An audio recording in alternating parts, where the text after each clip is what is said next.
I think it'll take this year though, because there are a lot of groups around the country, giving support to our campaign, and we're meeting up with them when the kids go up to the Dáil on the 22nd of February.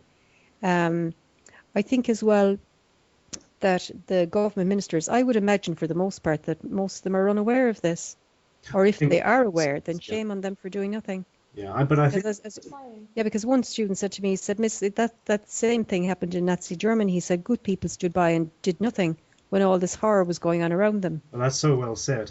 Yeah, and then if you do that, then you too are complicit in the crime. That So that's why the kids say that this is it, they're just going to go for it.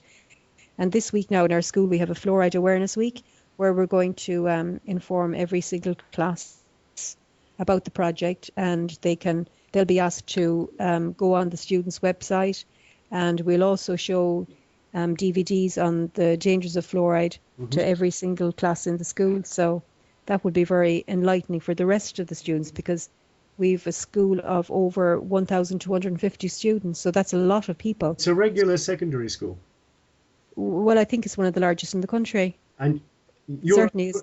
you're allowed to do this as a teacher.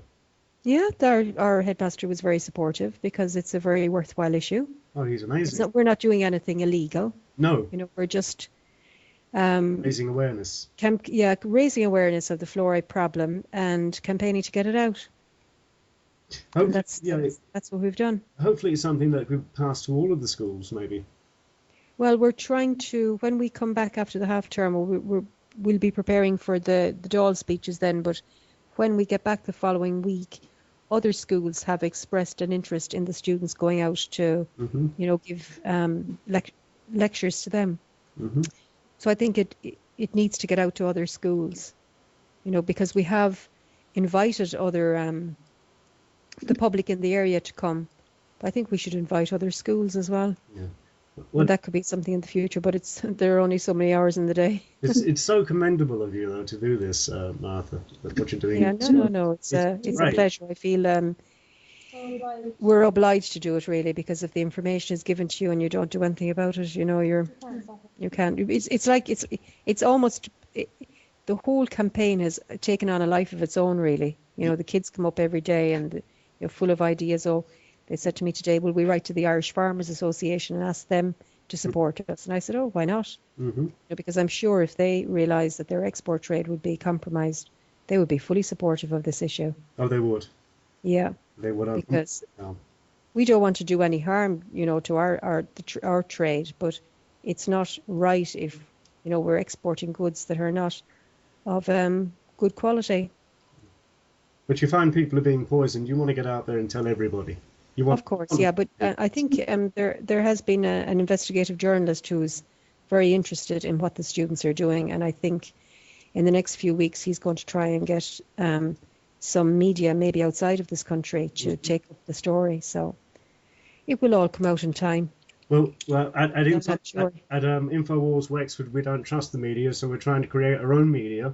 Well, that's completely commendable. I have looked at this stuff as your stuff online myself, and I think it's great. Oh, great. I have looked at it. Yeah. I think it is true, and I think we need more of this. And it's a pity that, it's almost like I said to Aisling, there were pirate radio stations years ago that they play everything, or if you we will upload the single Wake Up Zombie Nation onto YouTube tomorrow night. Yes. So if you want to take a look at that, you can. It's very catchy. I think it'll take off. I think it'll take on. It'll just take off because it's very witty. Yeah. It'll be your theme for the anti-fluoride movement. Yeah, but I think the anti-fluoride movement is just the start of people, standing up for issues that they feel are very serious. There's so much more to cover. It's unreal. But I think with this, it's like a lot of people are fighting, this against tyranny on, the monetary front and looking at other health issues. But we've stuck this year now to the fluoridation issue, and because we've done that, a lot of energy has gone into the one topic, and I think that's what really has taken it off the ground, because we just kept pushing. Aisling, my daughter, has been a great researcher. She's got a lot of the groups in Ireland together, Yes. and she's got a lot of contacts. She actually got the students the contact into the Dole, so that's great. Right. So we'll let you know what happens after the 22nd and the reception that the students get. I'm sure they'll be nice to the kids, The you know, the 22nd of of this month. oh yeah, please. And I'm sure they will be quite pleasant to the students, but we want, you know, more than saccharine promises. We want action, That's right. and we want to know what they will do. Because I think they will be amazed as well that the kids have dug this deep. Because I don't think people have done in the past. I think people have just written letters of complaints about, oh, we don't want fluoride in the water because we think it's not good for us. You know, these kids have looked into the studies that are all legitimate. You know, they're being done by scientists, doctors, chemists. You know, Absolutely. men with people with PhDs. You know, these aren't just random nutters that are raving about fluoride. That's These right. are, you know, respected professionals. And they're putting their careers on the line. Dr. Wakefield, he's doing research into the link between autism and vaccines. Oh yeah, I remember reading about him back in And he was I read about him in the 80s because I didn't vaccinate my own daughter because instinctively I thought, uh-huh. oh my God, that couldn't be right. But I think that he came under a lot of pressure from the government, from his government, He did. and from the medical establishment. Oh yeah. He was struck off. I know, which is absolutely awful. But he has a Facebook page. He has YouTube videos. He's still going. But and can he practice as like a natural therapist or something else? I think he's taken a court against the British Medical Council.